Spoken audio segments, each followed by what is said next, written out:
Hi, Doctor. Good evening. I'm Nandini here. Today I'm going to do a presentation on blended learning.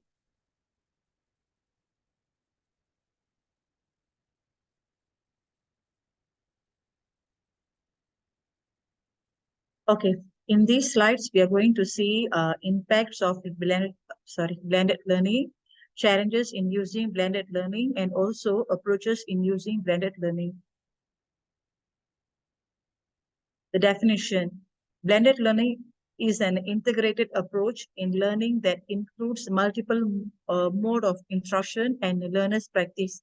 So basically, blended learning, we would say it also been called as hybrid learning and also flipped classroom, where we can have classes both face-to-face and also online at the same time.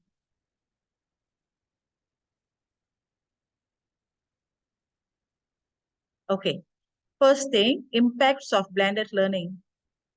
The role of blended learning has become crucial as it breaks down the traditional methods of teaching. With the help of technology, it customizes resources and tailors the learning experience to fit every student's need.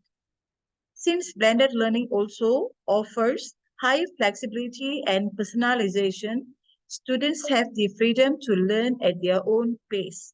Thus, through blended tools, students can enjoy personalized learning that suits their study routine, and teachers can interact with students by monitoring their growth and giving instant feedback.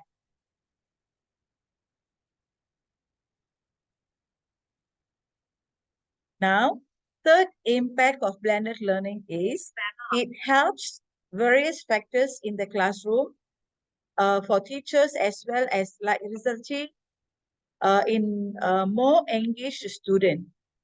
Real-time and reliable feedbacks on teaching methods. Now, methods of teaching, collaborative learning, and time management, among others. Fourth, through blended learning, schools and teachers are mainly focusing on inculcating methods for students to understand and manage their social and emotional well-being. So, apart from these four impacts, there are ample, many impacts of blended learning where uh,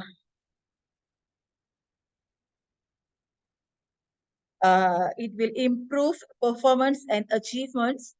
And also, different people learn different things in different ways. When we use blended learning, we can use multiple modalities dramatically reinforce engagement learning and also retention. Learners can control the pace of their learning. Blended learning save money actually. We don't have to travel.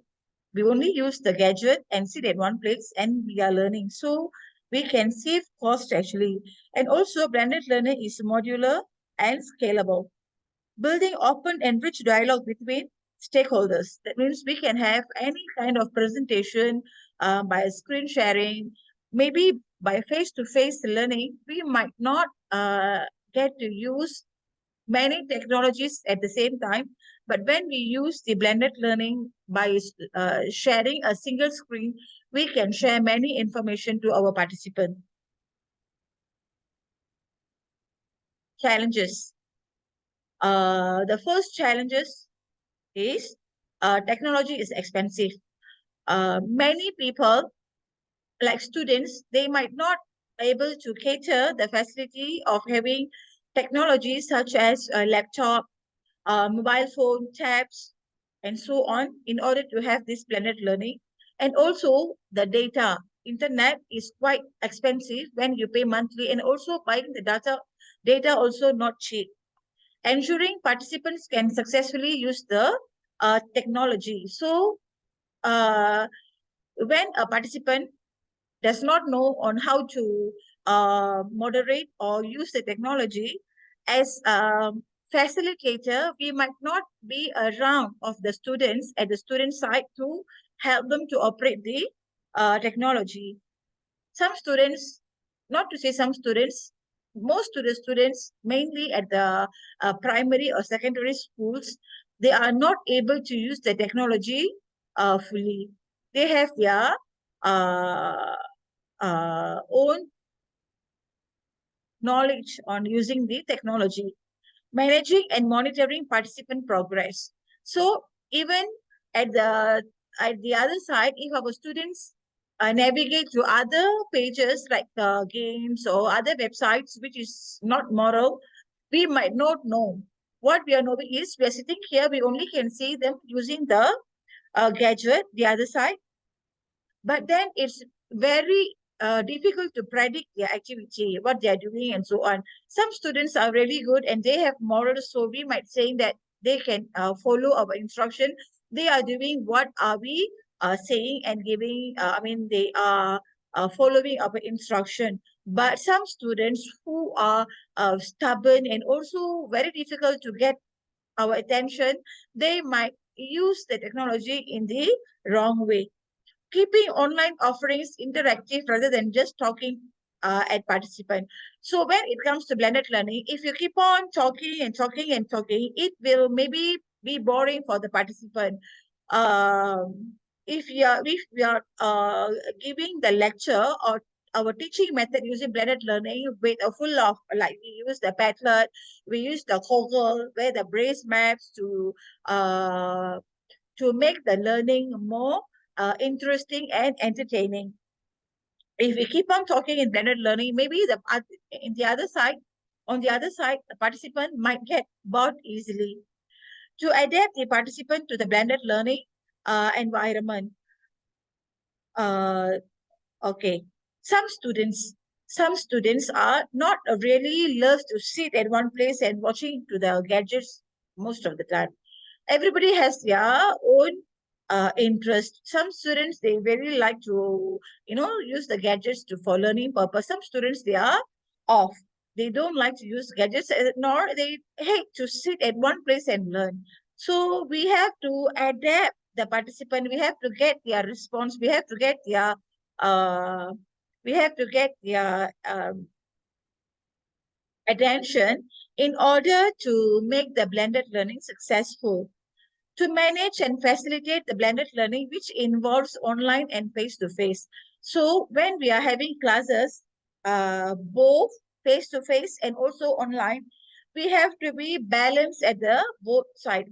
When we focus at the face-to-face, we might forget the students who are waiting in the online. So in order to make the balancing it between face-to-face and also online students, we have to manage the time, the flow, and everything. Next, approaches of blended learning. Okay, the development of blended learning methods and theories is essential for knowledge process. With the rapid expansion of technology globally serving learning communities, a common language can be established with method and theory development. There have been limited efforts in theory development in this domain, though with the current needs to shift the technology-driven learning, more methods and theories are certain to follow. The broadest theoretical construct for blended learning is called Technical Pedagogical Content Knowledge, which is called TPACK. With framework combines three types of knowledge: technical, pedagogical, and also content, to be integrated into the blended learning by the instructor. TPACK is frequently compared to the SAMR model. SAMR model stands for substitution, argumentation, modification, and also re-identification. This model is utilized as a planning tool to assist in creating tasks for students to complete. Okay, what are the SAMR model? Okay, S stand for substitution, which is technology acts as a direct substitute with a no functional change.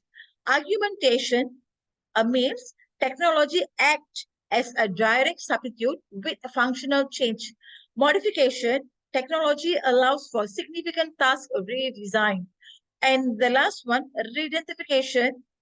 Redefinition is a technology allows for the creation of new tasks previously inconceivable.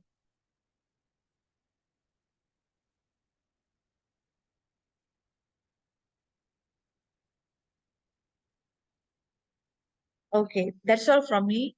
So in my personal experience, I have taught my students with both face-to-face and also online students at the same time during the COVID pandemic. So what I find it is a bit difficult to monitor both face-to-face and also online student at the same time, because face-to-face students might be on track because we're checking on them all the time, and the online students, they might have other issues, maybe the network issues, maybe it's very difficult to get the response from the other side by the facilitator. So they have the own negativity up and down in conducting face-to-face and also online learning at the same time. But at the same time, it makes everybody's life easier, where we don't have to travel anywhere and we can have class at our own convenience time. So since blended learning has many advantages, I support blended learning. Thank you so much, Doctor.